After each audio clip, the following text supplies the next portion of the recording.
Hello, everybody, and welcome back to another episode of Nerd Soup. I am Beau Oliver, joined here today with Aaron, the Nerd Soup Monkey, and we are back to review Succession, Season 4, Episode 6, Living Plus, directed by Lauren Scafaria and written by Georgia Pritchett and Will Arbery. So on the last review, we guessed that this would be a streaming service, but no, it's just a real thing. Place where old people can go and get a house and watch ATN News for the rest of their lives. A retirement home. Right. But you can't leave. Yeah, I mean, it sounded neat. Just get a bunch of content. Live an extra 50 years. Well, they get screeners? We don't even get screeners. These fucking old people are just getting all the new movies, complaining about The Flash before it even came out. Right, yeah, they've seen it for fucking 2 years. We're still waiting on it. And old people are the worst when it comes to spoilers, so every Waystar production is going to be spoiled by these old bitches. Yeah, they didn't think that through in those meetings. Yeah. They need to have us in the room. Good episode, though. Yes. I think the focus of the episode, for me at least, what stood out the most was the relationship between Kendall and Roman, and then the relationship between Tom and Shiv, where I think Kendall and Roman's relationship, they're having such a good time as co-CEOs. Well, when they're together, because Roman definitely struggled in this episode, and for Kendall, there were some ups and downs, but it ends on a high. But the way that they're both encouraging each other, like when Roman comes up to Kendall and goes, I'm thinking about firing Joy, even though he really did fire Joy. And Kendall's like, fuck it. You fire Jerry, fire Joy, fire me. Yeah. He doesn't care. So at the very least, Kendall's enjoying it in those moments. And I think that pat on the back helped Roman because, as I said, he struggled in this episode. And it was also fascinating to see the evolution of Tom and Shiv's relationship, where it does feel like they're on more of an equal footing, but there's still so much bite between them and some sourness that they need to work through. So was that a pun? No, it wasn't, but I guess it does fucking work. You want to play? No, I don't think so. Okay. I don't like being bitten. Yeah. I don't know what. I just don't trust it. Oh, wow. Turn into a vampire? I don't know. I don't know your secrets. People love vampires. That is true, yeah. Look at Alexander Skarsgård. I'm not going to become a Twilight vampire. I'm going to become one of those disgusting ones. Yeah, like gross Dracula. I think that their relationship, Tom and Shiv, may be the standout of the season so far. Yeah, it's been interesting, especially this episode. Even last episode, the interaction they had was kind of like one of the funnier, better parts of the episode. Here, it's a little bit more in depth, but you kind of see them like in a weird way. I'm not saying this is like the best thing that's happened to the relationship, but they can like let their guard down a little more and actually have honest discussions and not really, it's like there's like no risk involved. So when they have that conversation and Tom opens up about like, yeah, like I like you and all, but also the status and everything else that comes with it, of course, that's part of it as well. I think those moments when they're just kind of reflecting, and even when he comforts her when she's scheduled her grief and he's there to comfort her, I think there is like still something there where maybe it's never going to be what it was, but it's not something that ultimately could be the depth of their relationship. Well, I think it could be something that's even better because I think, you hit the nail on the head when it's a relationship now without risk. The difference between unconditional love and conditional love. If they could just be themselves, you even see it with the body language when Shiv is on the phone with Madsson and Tom's sort of just kicking back. You're not in control of me. I'm here to actually help you.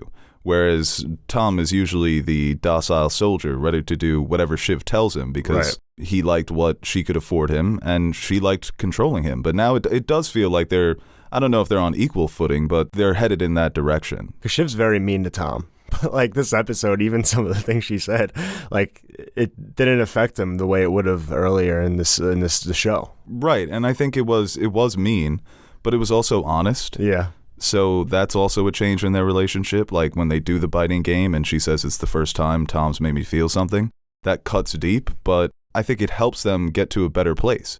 It's something that Shiv wouldn't have said to Tom, I think, in the earlier seasons. She was mean with her actions. The things that she would just kind of thrust upon him without setting him up, like, the wedding night. So, and also with Tom saying, oh, you're scheduling your grief, I think that's a normal thing to do.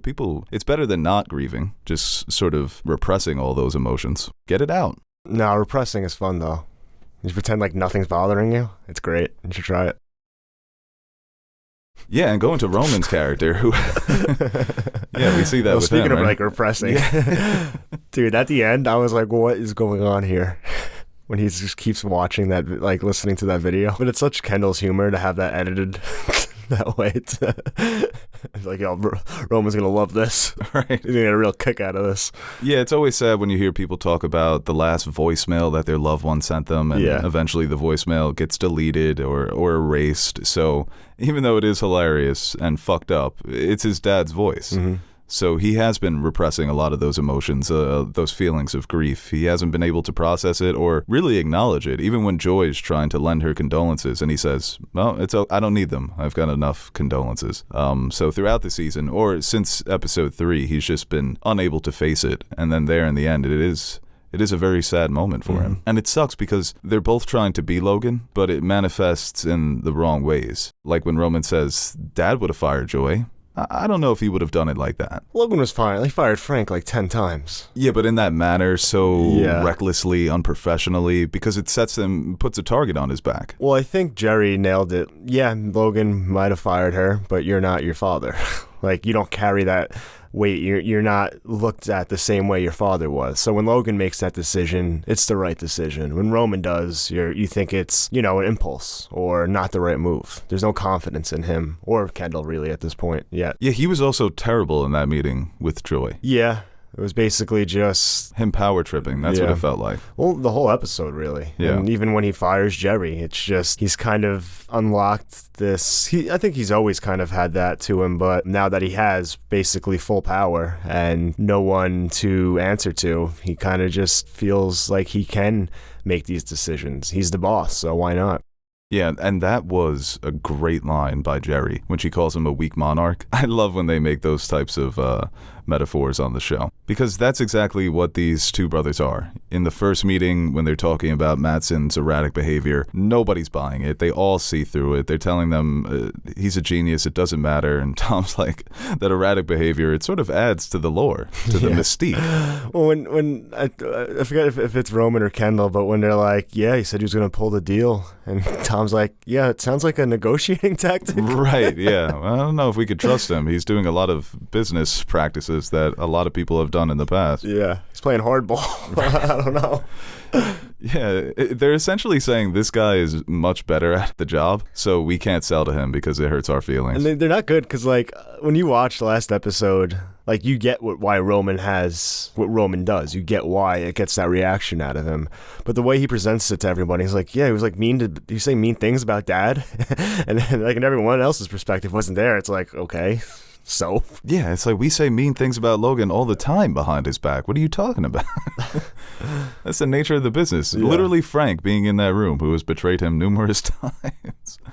Well, Shiv calling them out for lying was the best. Like, because the audience, you see through it, and you're like, how is nobody else really picking up on this? And Shiv's just like, yeah, I know you guys. Like, you're terrible at this. Well, that's why the old guard is so funny, because they'll entertain that bullshit, but they're not going to go for it. And you even have that moment with Kendall and Carl, when Carl says, if you go up there and say something I don't like, I'm going to fucking run straight to the press and air all the dirty secrets. But that moment with Shiv, because we've commented on it several times, it's nice to see the siblings united. Yeah. Where they're actually expressing love for each other and they can let their guards down and be humorous. It's not all business, but in those moments Shiv has no choice but to call them out because they just look so dumb. It's so transparent. And of course Kendall is the one to crack and tell her, yeah, we did this behind your back. Yeah. But we're still we're doing it for all of us. That's why we were trying to protect you. Plausible deniability. But how pathetic was it when Roman's like, can we still do the huggy thing? That's lost its luster. Yeah. Entirely. There's no aura between the three of them anymore. They feel more like individuals. Tom and Shiv are in better footing, but the siblings look a bit more disparate in this episode. Yeah, I mean, Kendall's on like Roman's on a power trip in the sense of like what he did with Joy and Jerry, but Kendall is, I don't even know how to describe what kind of trip he's on right now. He feels like a wannabe Steve Jobs. This is the big presentation we're doing, the product launch, and we're going to have clouds, and you're going to build a house within a day. He's a ridiculous man. Yes, Kendall. Thank you, Kendall, for the cool new rule. Thank you, Kendall. Thank you, Kendall. That shot of him when he realizes the clouds suck was so sad. When it's him with the whole stage and his head just slowly tilts down. And he's like, guys, these are not the clouds. I saw something, where did he say? In Berlin? He's so ridiculous, man. But Jeremy Strong, I mean, he's going to go down as one of the best actors of his generation. I'm going to plant that flag. Because the way the life leaves his body when Roman tells him he's not going to go up there on the stage with him, he is so sad. Yeah, I felt so bad. He's like Eeyore. He's a little kid. Like when he says it, he just like turns away, and Roman's like, "Come on." He's like, "No." He's like, he's about to cry. This is the big presentation. We got to swing big.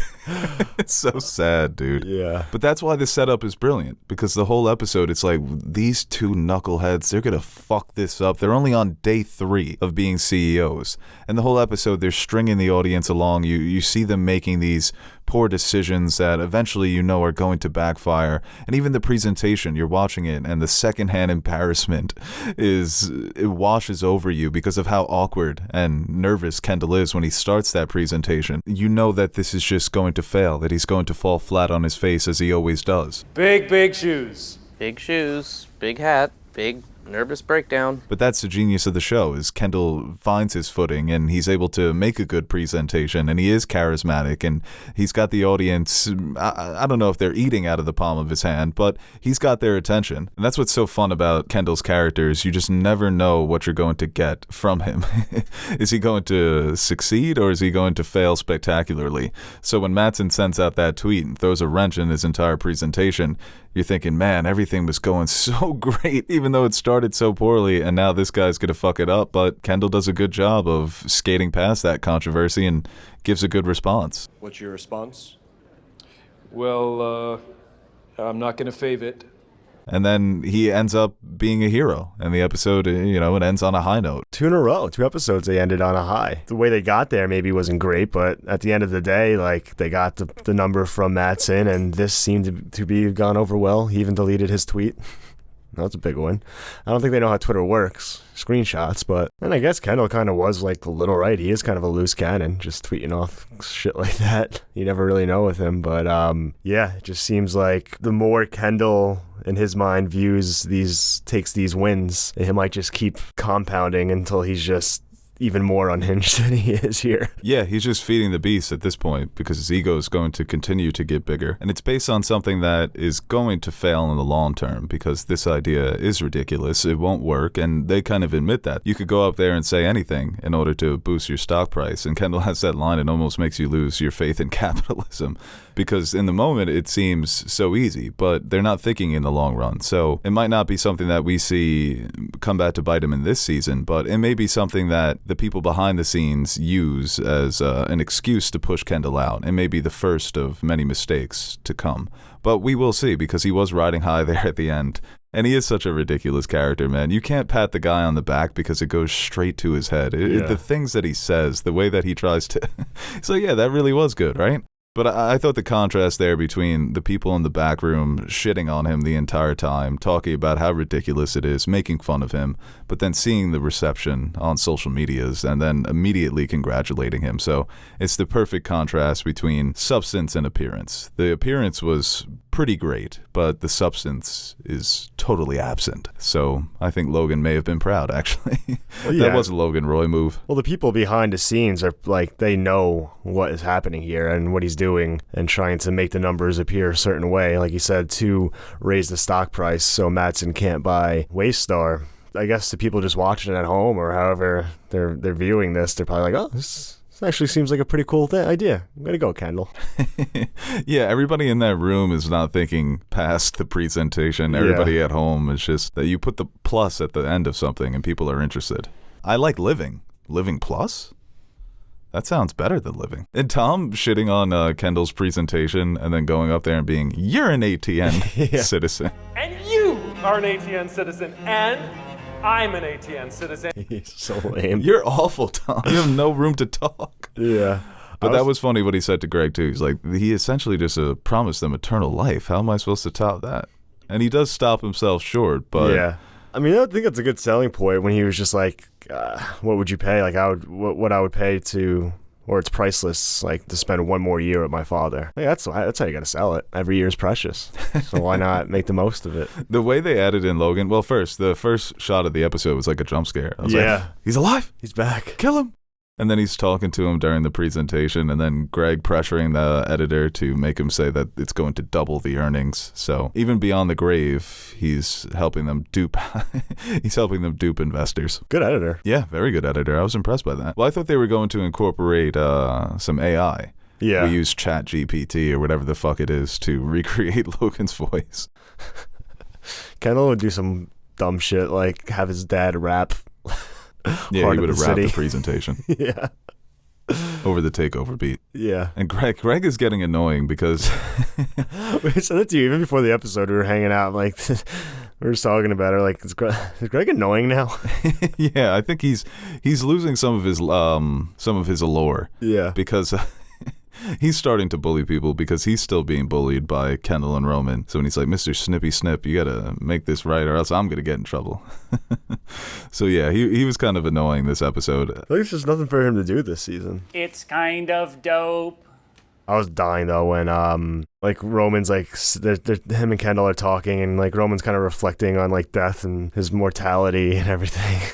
And it's like, yeah, I guess we're gonna die. And Kendall's just like, yeah, it's bullshit, man. But that's sort of what all of that talk around mortality and death is what inspires him for that pitch. I could sell that to people because nobody likes death, right? Most people are in agreement with Kendall and Roman, so we can promise them the idea of living 30, 40, maybe 50 years longer. We talked about it with Mattson last episode. Like, the longer these people live, those ATN ratings, they go through the roof. Right, yeah, exactly. You just got to keep these people alive. Yeah, that's actually not a bad idea. Self-sustaining business. Keep all the olds alive to watch your network. Bring in that money. Right. It's funny to talk about it, but it is such a desperate plan to stay relevant because Jerry tells Roman, you can't beat the money. Your dad knew what was coming. Tech is the future. They're going to wash us away. Take the deal and get out because this is not sustainable. No. People are moving on. The times are changing and you just can't withstand that. So like I said, that line with Jerry calling them weak monarchs, but I thought that she was fantastic in that scene when she's giving it to Roman straight. And it is like a breakup between the two because even though they were a very unconventional couple, at the very least Roman had Jerry to look at as a mentor, somebody to guide him, and now he's just a loose cannon, so she can't stand by. And I don't know if it was as heartbreaking as some of the moments with Tom and Shiv, but it made me a little sad. Yeah, I thought maybe she was gonna go to the old bag of tricks there for a second. Just start like when she starts like criticizing Roman. I thought he was gonna be like, "Oh, we're doing this again." But you know what? It didn't feel like an act. Yeah, it felt real. Roman's like, I don't like this. Yeah. It's fun when you do it tongue in cheek, but these feel like real criticisms. Oh yeah. It is so pathetic for them. It is like dad left home and they have control of the house and they're just throwing a massive party and they're not going to be able to clean it up by the time dad gets home. They have no idea what they're doing, especially Roman. And we've been talking him up like, yeah, he's the most mature. He's got the most level head. And he was just, like I said, a loose cannon in this episode, letting the blasters go in every direction. Yeah. And even Kendall saying there's a new rule. Nobody can say no. I've never wanted to punch him more. Yeah, and his smile, like he thinks he's being like funny and like cheeky and everything, but like he's 100% serious. Yeah, no, he is. He does such a great job of coming off as a dick. Right? Yeah. Yeah, and Annabeth Gish as Joy, she's an actor that you always see her pop up in different things. But she was the, I think, perfect casting for that type of role. Being the studio executive, you have so many things that you have to juggle. She's telling Roman, your support of Megan, it's upsetting a lot of our sensitive artists that we have to deal with. And Roman's saying, hey, he's IP just like they're IP. I don't give a fuck. I don't like him, you don't like him, but it's part of the job. I mean, like mirroring it to the real world, like Fox, I think, did a good job of separating its news organization with like their football presentations and their even like their comedy shows and the cartoons and everything, like where it, like taking shots against them and everything. But they did a good job of, I never personally, when I saw 20th Century Fox, linked it with like the news organization or anything. And I think you never do. That is important, I think, especially with some people who might not share the same views and kind of associating one thing with another thing, even though they're not entirely related. Yeah, there was that post-credit scene in the original X-Men. Oh, yeah. When Wolverine comes out in support of privatizing Social Security. That was a little weird. Yeah, but it made sense. That's where the line for gets that character in the movie. Sure. He's a do-it-yourself type of guy. A lumberjack. Right, but Roman doesn't, it's the week of the election. They're not going to back off of their support for Mencken. No. But you're supposed to tell people what they want to hear. Yeah, I'll look into that. I definitely hear you. And that is definitely something that we're going to take seriously, and we're going to address it. But instead, he's just super condescending because he wants everybody to give him that respect that Logan had. It's cliche, but you do have to earn it. You have to know how to massage people, or you could be frustrated with the job that they're doing, but you still got to give them something. Well, you try to. Just like, I'm just giving you money. Like, isn't this enough? Right. Usually it is. Yeah. But people are people, man. You got to make them feel good. They're not good. I mean, Logan wasn't great at that, but even when Logan would sit down with someone like Mattson or somebody, Adrian Brody's character, I never remember his name, he knew how to, not entirely, but he buttered them up a little bit. Yeah. He would become a bit softer, not as aggressive, where Roman was just on edge that entire meeting. It's like something that was a burden. Or even earlier in the show when he sits down with the Walter guy and kind of plays mediator, because obviously Kendall and him didn't get along, so he did a good job of stepping in and trying to make that relationship salvageable.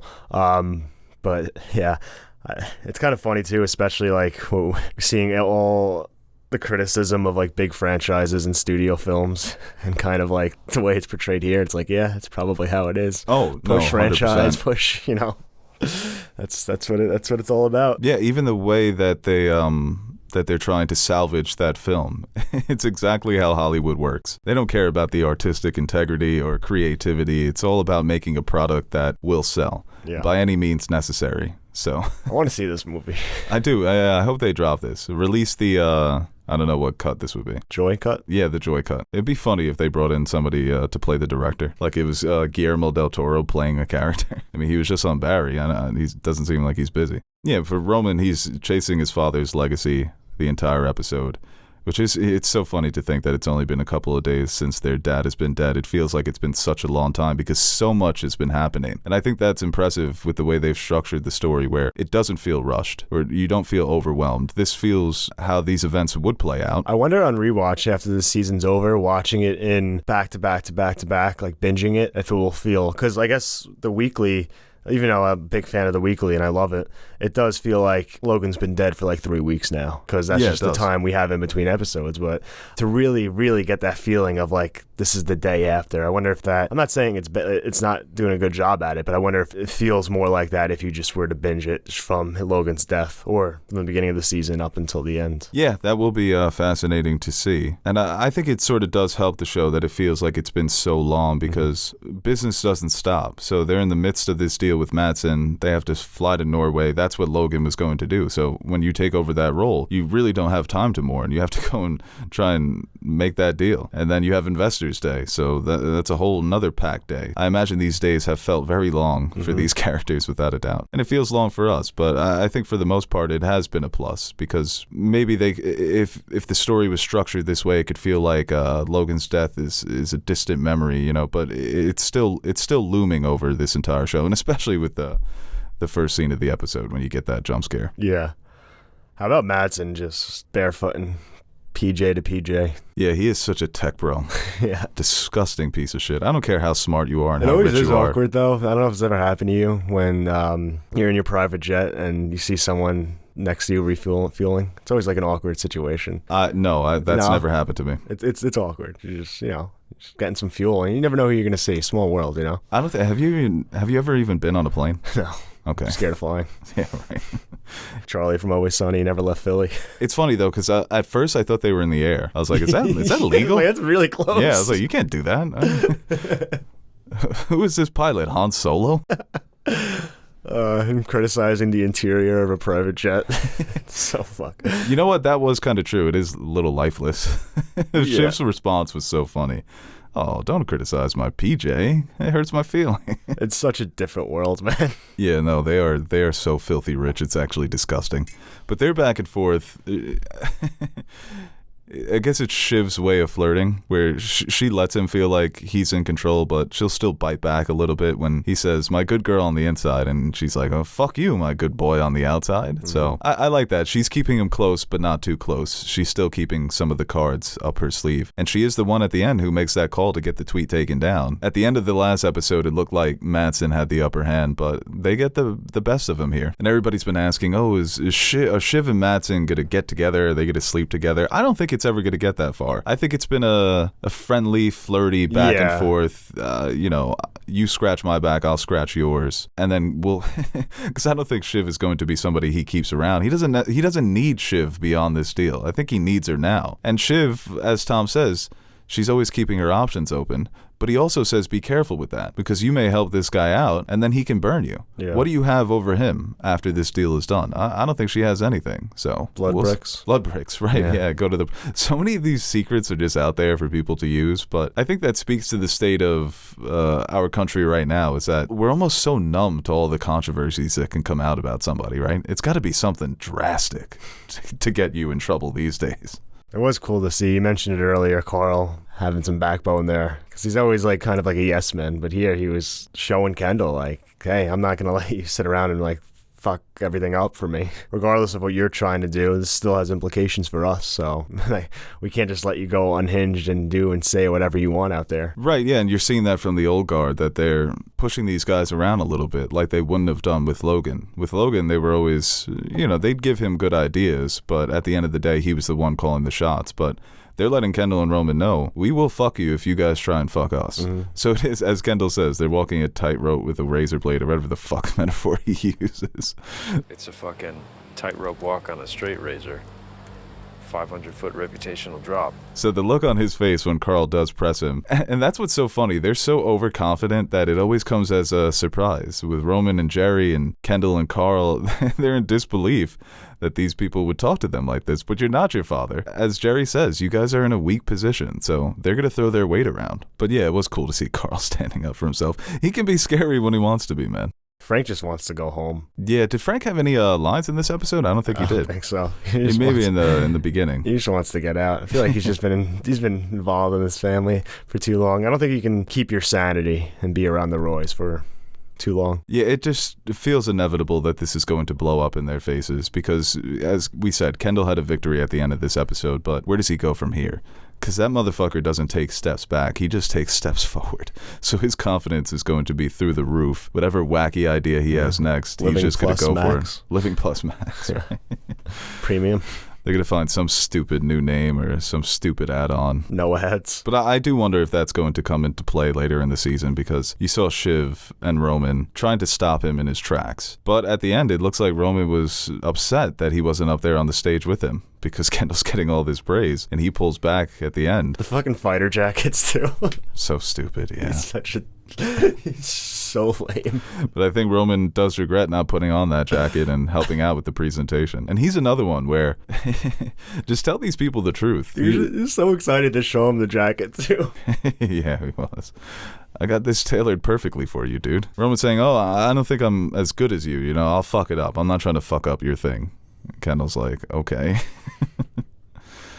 And I think you saw it with Roman at the end replaying the clip. And even in the beginning, Kendall telling them to replay the video of Logan calling them fucking idiots. Yeah. It's a chance to spend more time with your father. The grieving process for them has been so fucked up because he is such an asshole, but he is their dad, and they did love him, and they still do. So I think the way that it's manifested has been, it's pretty fucked up, especially in Roman's case, but it is sad. It's positions that I never thought that I'd see these kids in. Coming into it, you're thinking, how are they going to beat Logan? Now it's like, how are they going to grieve Logan? And how are they going to destroy his legacy?